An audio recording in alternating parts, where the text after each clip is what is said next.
Bien-aimés dans le Seigneur, soyez bénis abondamment dans le nom précieux de notre Seigneur Jésus-Christ. Nous voici encore une fois dans une nouvelle session avec notre étude sur les relations horizontales par rapport à ce thème que nous sommes en train de développer qui est les commandements et le commandement. Nous allons donc poursuivre notre lecture dans le livre de Exode. Nous étions bien sûr dans le livre de Exode.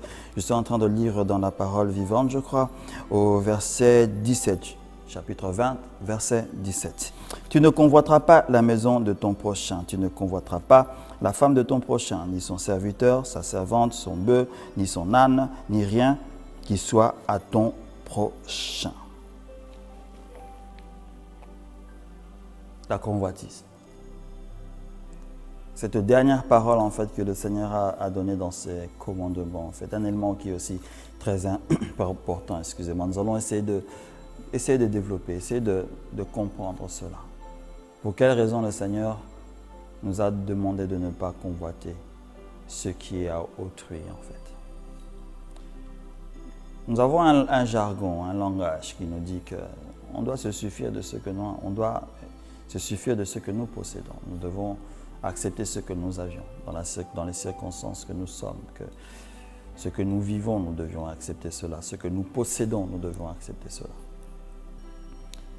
Mais vous savez que le cœur de l'homme est assez complexe souvent à comprendre. C'est un élément que je veux essayer d'expliquer en introduisant quelque chose d'important aussi. Saviez-vous que lorsque Adam était dans le jardin d'Éden, lorsque Adam était dans ce monde, entre parenthèses, dans les premières années de sa vie, avant qu'il puisse commettre l'acte qu'il a commis et qui a condamné les hommes, le jardin d'Éden était, on essaie de le raconter, on essaie de le dire, on essaie de dire que c'était quelque chose de merveilleux. Le Seigneur lui-même le dit qu'il avait préparé, il planta un jardin en Éden. Vous savez que lorsque vous plantez un jardin, lorsque vous faites un jardin, vous voulez que ce jardin soit beau, qu'il puisse avoir tous les éléments, tout ce dont vous voulez que ça puisse posséder. Alors, imaginez dans les premières années de la vie de cette terre, entre parenthèses, de ce monde, qu'est-ce qu'il y avait réellement dans le jardin d'Éden? Déjà, le jardin d'Éden lui-même, on ne sait pas exactement qu'est-ce que c'était réellement. Souvent, quand on regarde les films, on ne voit qu'une forêt en fait. Mais les gens se méprennent, vous savez, ce n'était pas une forêt. On doit le savoir. Mais on fait les films comme cela pour définir cela dans ce sens. Mais on sait très bien que si on doit essayer de faire une étude historique, le jardin d'Éden était une contrée. Et dans cette contrée-là, cette contrée avait toutes choses. Il y avait tout dans le jardin. Il y avait absolument tout. Adam ne manquait absolument de rien. Il y avait les animaux étaient là. Il y avait les fleuves qui étaient là. Qu'est-ce qu'il manquait, Adam? On n'a pas vu une seule parole dans la parole de Dieu qui nous dit que non, il a réclamé quelque chose au Seigneur parce qu'il n'avait pas vu ça. Bien sûr, il y a l'histoire de Ève, bien sûr, mais ça c'est une autre histoire. Mais il y avait toutes choses. Adam et Ève avaient toutes choses. Ils ne se lamentaient absolument de rien. De toutes les manières, on peut le comprendre que le Seigneur avait donné la terre aux hommes. La terre sur laquelle nous sommes nous appartient. Aujourd'hui, on est en train de privatiser la terre. Ça, c'est une autre histoire. Essayons de voir d'abord où nous en sommes maintenant. Adam a perdu certaines choses lorsqu'il a remis la clé de cette possession à Satan, lorsqu'il a péché, lorsqu'il a commis l'acte qu'il a commis. Adam a perdu toutes choses. Il n'avait plus cette possession-là que le Seigneur lui avait donnée, les belles choses qu'il avait données. Essayez de voir où je suis en train de venir. Et les nations ont commencé bien sûr à se développer avec les familles et autres, etc. Le Seigneur avait chassé bien sûr Adam du jardin. Il devait vivre maintenant sa propre vie. Il devait par lui-même cultiver, par lui-même planter, par lui-même faire tel ou tel élément. Et juste pourquoi? Pour vivre, pour posséder des choses. Pourtant, ces éléments-là, il les avait, mais il les a perdus. Et maintenant, il doit chercher de nouveau à en avoir. Vous voyez d'où vient, d'une certaine manière, cette course-poursuite à la richesse. Lorsque nous étions dans le jardin, dans le sang, je peux dire dans l'ADN de notre père Adam, On avait toutes choses, vous savez. Si la chute de l'homme n'avait pas été provoquée, si elle n'avait pas été existante, en fait, nous posséderons toutes choses.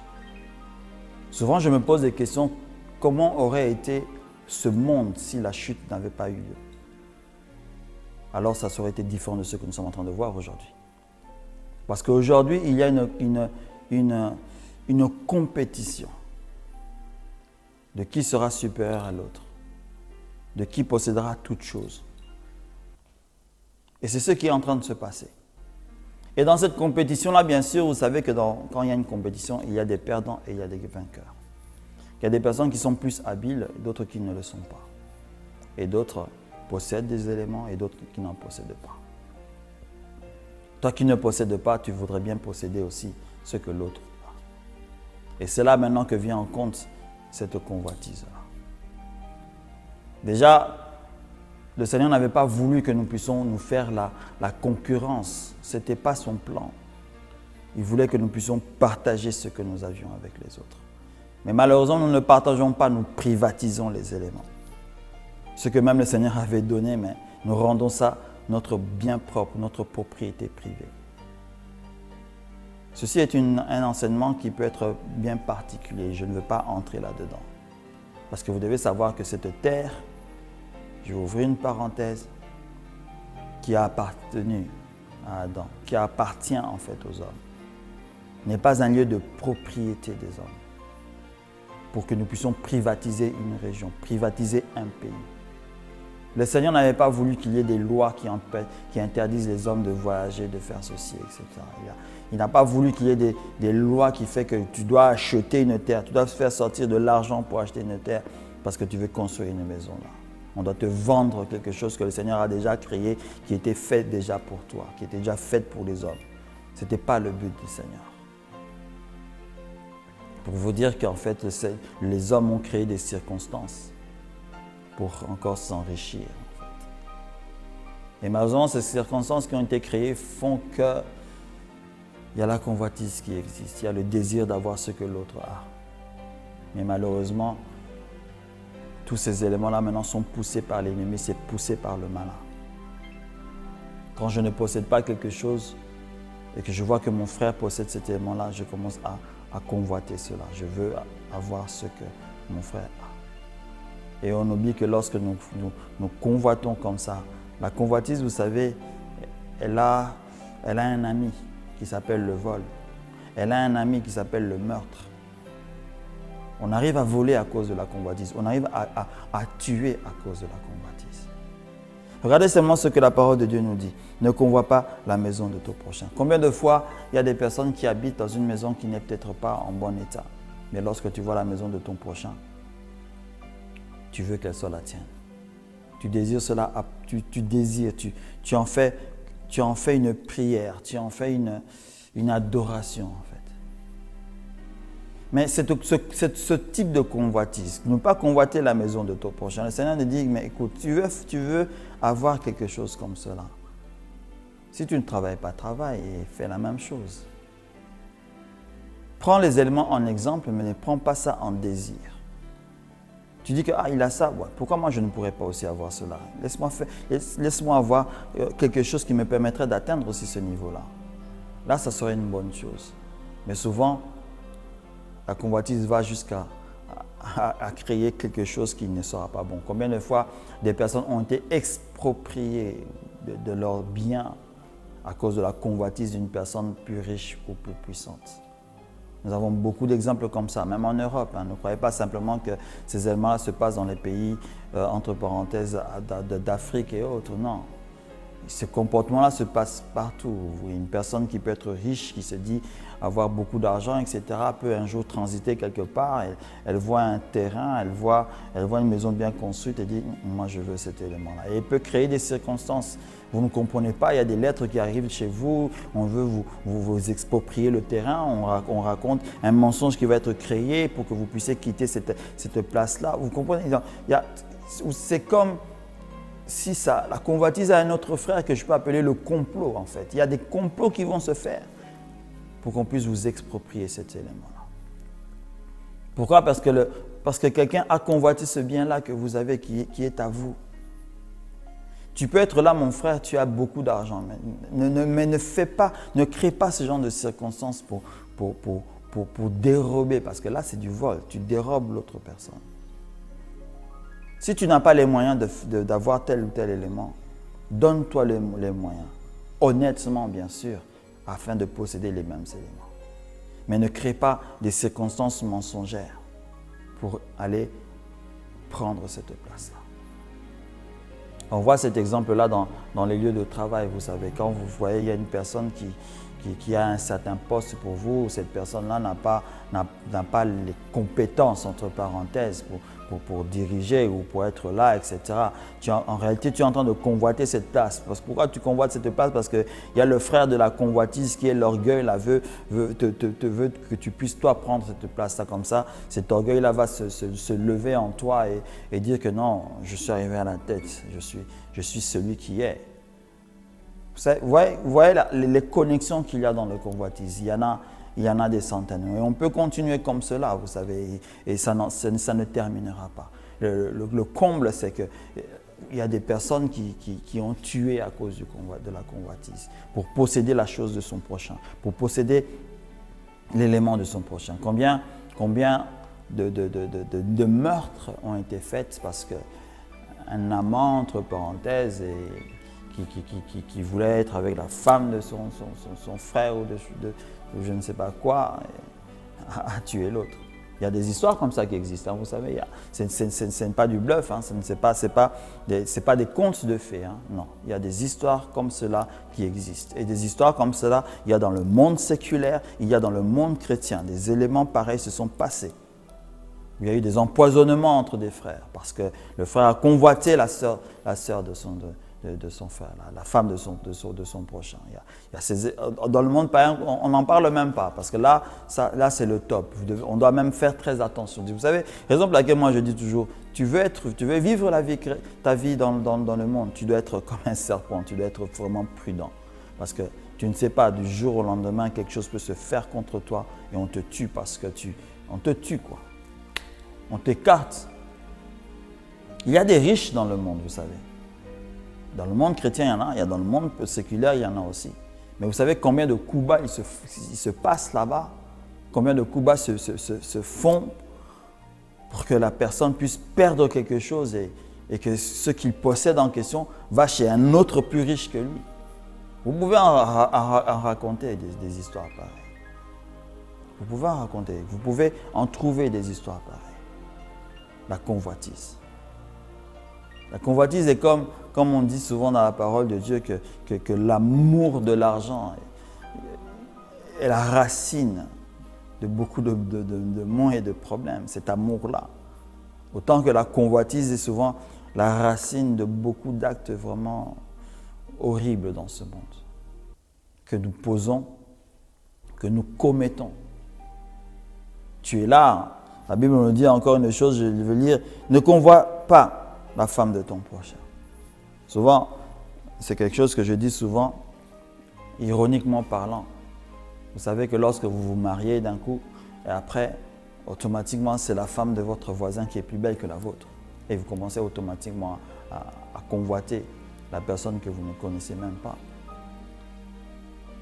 Des choses comme ça, il y en a. Vous croyez que comment l'adultère arrive? Ce n'est pas forcément par rapport à des problèmes relationnels et autres, etc., mais par la convoitise. Parce que vous avez convoité, parce que vous désirez ce que l'autre possède. Vous voyez, on veut toujours avoir ce que l'autre a. Et on commet, excusez-moi, l'irréparable. Nous devons faire attention, vous savez, parce que ce qui ne t'appartient pas, ne t'appartient pas. Tu dois le laisser là où ça est. Tu ne dois pas chercher à étudier, à faire des stratégies, parce que vous savez que l'étude de ces stratégies-là pour posséder ce que lui a, et non pour posséder par toi-même la même chose de ta propre manière, mais sur ce que l'autre a. Sachez que les stratèges qui viendront vous aider, ce seront des petits démons qui vont vous entourer et qui vont comme ça vous souffler dans votre oreille. fais ceci, fais cela, fais cela. Et quand ils vous montrent ces choses, quand ils vous disent ces choses, ils embellissent cela avec du sucre. Et vous allez voir que vous allez commettre l'irréparable sans que vous puissiez le savoir. Vous allez tuer votre prochain, vous allez créer une circonstance, vous allez, je ne sais pas, le piéger. Il y a des choses qui se sont faites. Il y a des exemples, par exemple, des patrons qui convoitent le mari, excuse-moi, des patrons qui convoitent, sa secrétaire carrément, et sa secrétaire qui est mariée et autre chose. Et ça commence par peut-être des accusations, ça commence peut-être par des pressions et autre chose. Tout parce qu'il veut cette femme-là. Pour quelle raison? On ne sait pas. Il y a des moments, il y a aussi des histoires où il y a des patrons qui ont été invités dans des familles et autres. Ils voient la femme du prochain, la femme de l'autre plus belle, etc. Et ils commencent maintenant, ils veulent la femme de son prochain. Et là maintenant, ils commencent à acculer son travailleur, à lui provoquer des problèmes maintenant, à contacter la femme. Et que si tu ne fais pas ceci, moi je ferai ça à ton mari. Vous allez perdre ceci, etc. Ouais, la convoitise, ce qu'elle a créé, ce qu'elle a causé à cette personne-là. Tout ça, diaboliquement parlant, et des démons l'ont influencé à faire certaines choses. On peut en raconter des histoires comme ça. Vous savez, ces relations horizontales est assez complexe aussi. Parce que l'ennemi, il est là pour causer en nous ce genre de circonstances-là. Est-ce que nous allons nous laisser acculer dans ce sens-là? Est-ce que nous allons nous laisser pousser à faire ces choses-là? Que le Saint-Esprit puisse nous investir, qu'il puisse nous remplir, afin que ces comportements-là soient loin de notre présence. Réfléchissez un peu. Regardez, lorsque nous continuons à faire cette lecture-là, tu ne convoiteras pas la femme de ton prochain, ni son serviteur, ni sa servante, ni son bœuf. En fait, tout ce que la parole de Dieu est en train de dire, ni son âne, ni quoi que ce soit, en fait, on n'a pas le droit de désirer à fond ce qui appartient à l'autre.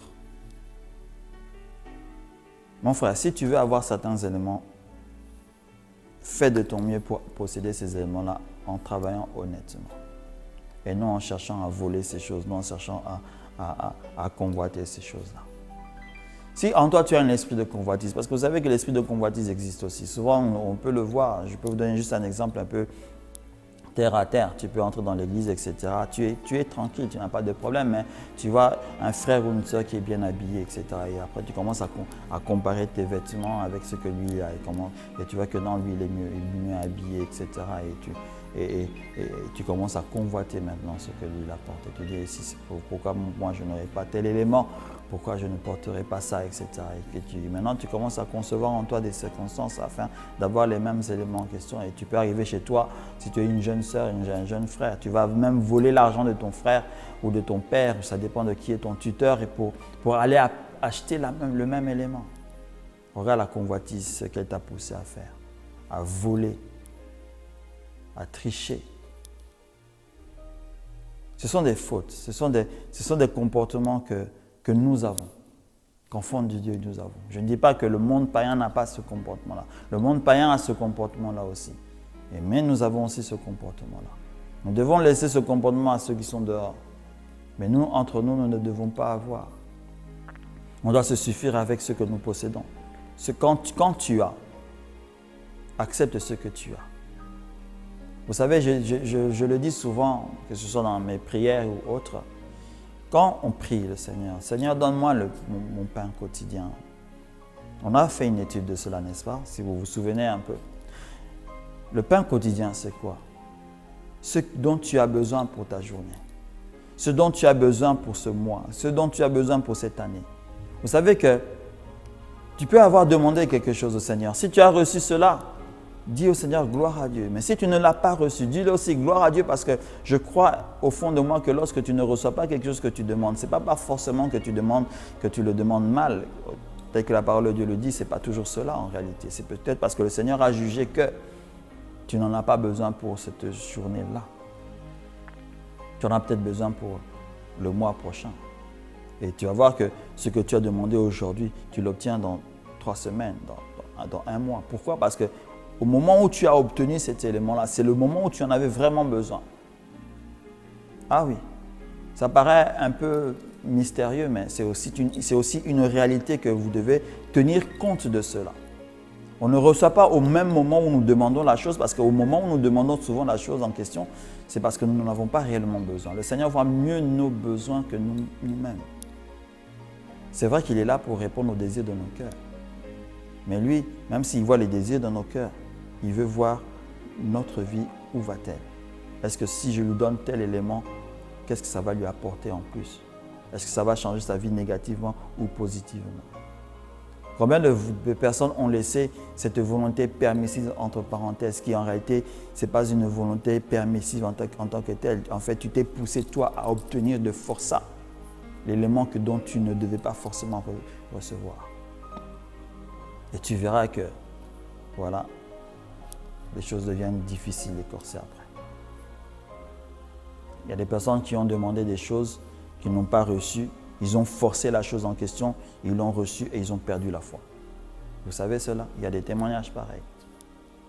Il y a des témoignages pareils. Je peux donner un exemple simple. Tu as convoité la vie d'une de tes amies parce qu'elle a épousé peut-être un frère qui est riche, ou un homme qui est riche. Tu veux faire de même. Tu dis, moi aussi, je vais épouser un homme qui est riche, etc. Le diable aussi, lui aussi, comme il est témoin à toutes choses, etc., avec tous ses acolytes tout autour de toi, il entend, ok, c'est ça. Il t'envoie une personne qui est riche. Tu dis, ah, la personne riche est venue, etc. Tu dis, ah, le Seigneur a répondu à ma prière. Mais tu ne sais pas que c'est l'ennemi qui lui a envoyé, qui te l'a envoyé. Tu te maries avec cette personne-là et cette personne te drifte de la voie du Seigneur. Et tu es à côté, tu perds ta foi. On a des exemples comme ça dans la vie chrétienne, de nos sœurs qui ont perdu la foi parce qu'ils n'ont pas écouté la volonté de notre Seigneur. De nos frères qui ont perdu la foi parce qu'ils ne croyaient pas qu'il y a des sœurs qui ont vécu ce genre de choses. Non, il y a aussi des frères qui sont tombés dans ce type de piège-là. Et ils ont perdu la foi jusqu'à aujourd'hui. Ils ne reconnaissent plus la voix du Seigneur parce qu'ils n'ont pas obéi à la volonté de Dieu. Tout cela pourquoi? À cause de la convoitise. Ouais, vous savez, il y a des fautes, des péchés, des erreurs qui sont vraiment destructrices. Comme je vous l'ai dit tout à l'heure, il y a des péchés qui ont des frères jumeaux. Quand ils viennent d'abord seuls, ils préparent le terrain à ses frères. Et le problème, c'est que ces frères-là ont d'autres frères encore. Et quand eux aussi ils viennent, ils vont préparer le terrain à ces autres frères-là. Raison pour laquelle on définit souvent le péché comme la lèpre, comme une lèpre en fait. Quand ça commence là, ça commence à vous manger la chair et ça monte, ça monte, ça monte. Donc lorsque vous permettez certains éléments dans votre vie, vous entrez dans un cycle de destruction. Lorsque tu laisses la convoitise te guider, alors tu peux en faire l'expérience. Tu verras comment elle va te détruire, comment elle va provoquer certains éléments en toi. Elle va te pousser à faire certaines choses. L'ennemi peut te piéger par là avec ta convoitise, tu es tellement convoitant et après, à la fin, tu voles et on t'arrête et tu te retrouves en prison. Toi, un frère, c'est arrivé, hein? Il y a des exemples pareils. Par la convoitise, tu as commis ce qu'il ne faut pas commettre. Et l'ennemi t'a piégé par rapport à ça. On t'arrête, tu as une condamnation dans la prison. Et automatiquement, tu es souillé.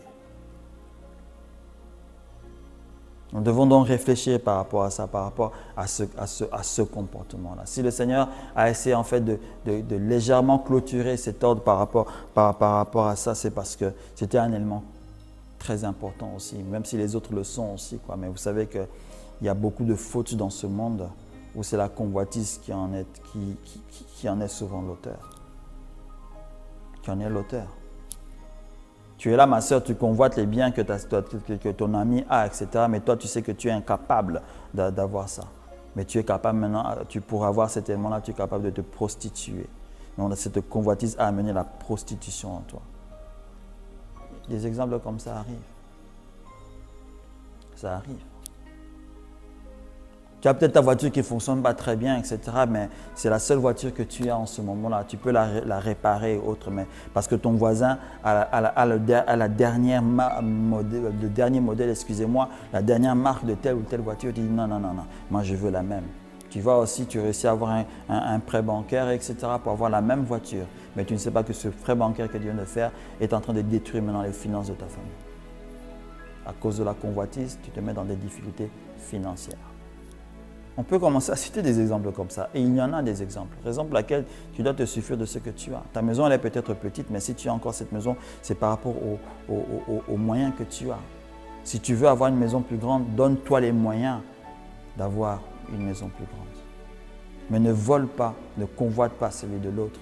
Et à la fin, tu fais et tu poses un acte qui fait que lorsque tu vas peut-être obtenir cet élément-là, tu te mets toi-même en difficulté. Parce qu'il y a des exemples comme ça, comme je le dis tout le temps.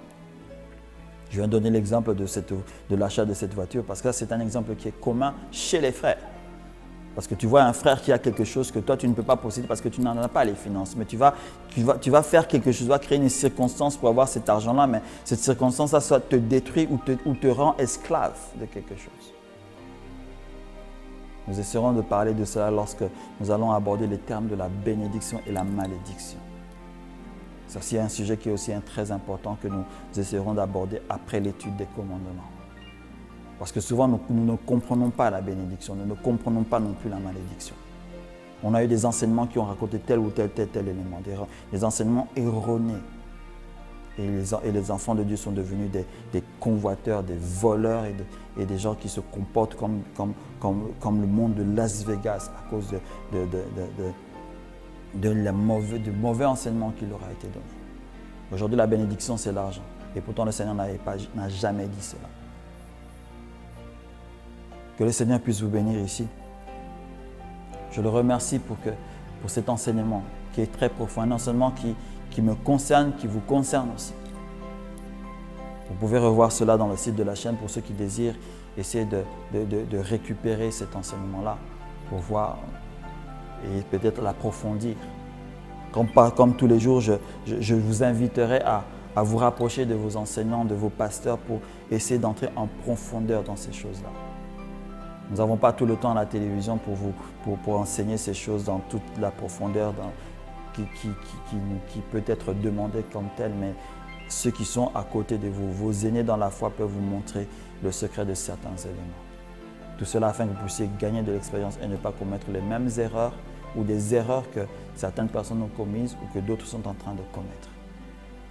Ne laissez pas le péché vous ronger parce que le péché ronge si facilement. Ça, c'est la parole de Dieu qui nous le dit. Mais nous devons avoir un bouclier qui nous permet d'empêcher le mal de nous frapper comme ça. Je terminerai ceci en disant, ne convoite pas ton prochain. Au nom précieux de Jésus-Christ. Soyez bénis. Nous nous retrouvons la semaine prochaine. Amen.